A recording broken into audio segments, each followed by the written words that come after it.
on the news this hour. So talk to us now on what specific actions now or measures is the FRSC adopting to control the level of road crashes we've experienced in recent times? Yes, thank you so much. It is very, very disheartening, disturbing, and very worrisome for us to record once again this type of worrisome crash on the Onipetesi, that's along or Lagos Expressway.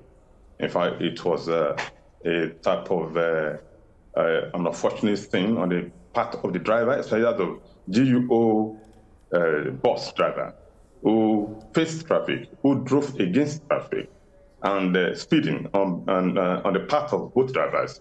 What we are doing is what we have been doing, and what we're going to continue to do to improve more on our service delivery. We're going to go on more on enforcement. We are doing more of engineering, and that we're going to identify areas where we have problems on the road, and we're going to get that one recommended to the ministries, FEMA, federal ministry, and that of the state government. And we are going on the advocacy, like we have a theme of last year's Ember Month operation, which is Speak Up Against Dangerous Driving, that crashes kill more passengers than drivers. You can imagine what happened in the crash, is that we have just 2 drivers in a crash, and 28 passengers died in the same crash. Only 2 drivers. One faced the traffic, drove against traffic. Both of them were speeding, so neither of them could control their speed to avoid that crash.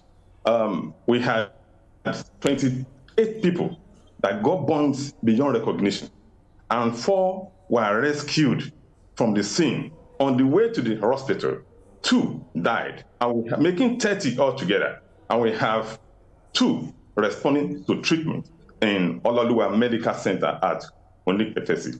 Our plea to Nigerians is that passengers should speak up against dangerous driving.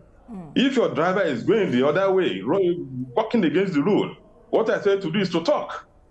Because, like I said, the contract between the driver and the passengers is for the driver to take the passenger safely to his destination. He paid for that. He did not pay for taking him to the morgue or to the hospital or to the main. He paid for a safe trip from one point to the other. Right. Why are you driving why are you driving against the rules and regulations of the road? So please, Nigerians should speak up. On our own, we are going more on advocacy.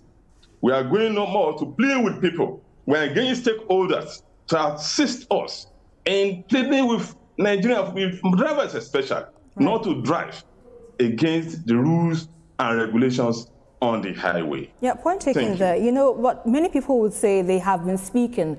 Some would say they cannot control the reins of the wheel when the driver is on high speed. The best they can do is just raise their voice and caution the driver, and we'll never can tell what happens afterwards. But you know, from your experience now, what kind of campaigns now would you say has been most effective in driving the message about people, about drivers taking control of the wheels and driving responsibly? What would you say has been your experience so far in terms of the kind of campaigns that works? I said there's no single dose to this approach.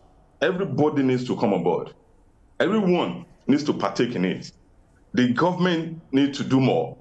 The designers of the road need to do more.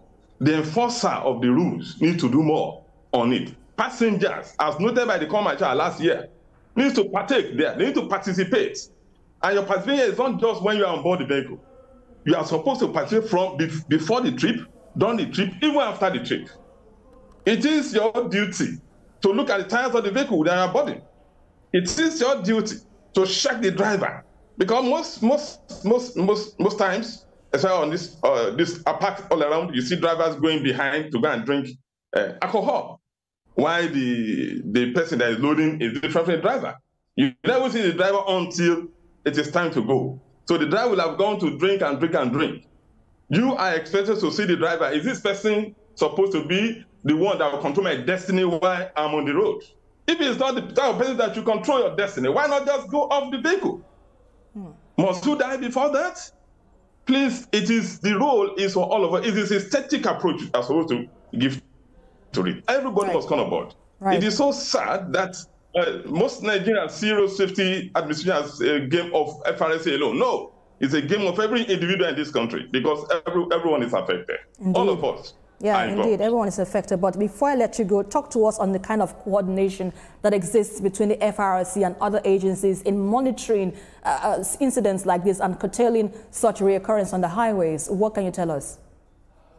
Yeah, we have very, very cordial relationship with other security agencies, other organizations that are involved in ensuring that we have a safe road on the general roads.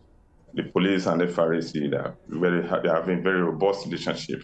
With the NDLA, having a robust one in curbing drivers who may want to go into drug or driving under influence.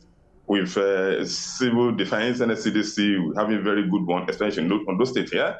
And with all of that ones, even with the Ministry of Works, most times before the Ember months, we go on road safety audits and we identify areas that will need urgent attention, palliative measures, and the ministry will swing into action immediately to get this one rectified. And this we do almost every time to say that the roads are passable. All right. And even we know, we engage with them and we educate the people on the need for them to drive to stay alive. All right, and that's where we have to leave it. Thank you so much.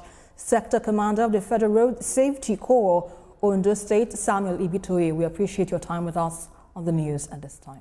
Thank you so much. Thank you. And now to the war against illicit drugs, where a 59-year-old businessman has let out 57 out of